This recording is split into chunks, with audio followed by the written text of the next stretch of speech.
चोट दिने भनेकै आफन्तले हो। पराई त झुकिएर ठोक्किँदा पनि माफी माग्छन्। यो कुरा सुन्दा तितो लाग्न सक्छ, तर धेरै मानिसहरूको जीवनको एउटा वास्तविक अनुभव यही हुन्छ।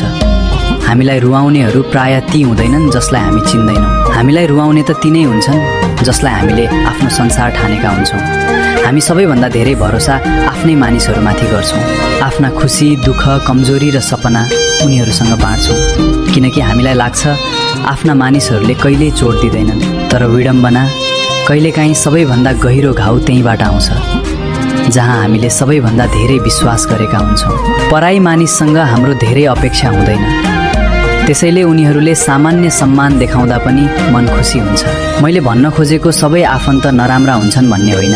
संसारमा आज पनि अरूको दुःखलाई आफ्नो सम्झेर साथ दिने, निस्वार्थ माया गर्ने, कठिन समयमा कहिल्यै साथ नछोड्ने आफन्तहरू पनि हुन्छन्। तर केही आफ्नाहरू त्यस्ता पनि हुन्छन् जसले हाम्रो विश्वास तोड्छन्, आफ्नो स्वार्थ पुरा नभएसम्म लागि पर्छन्।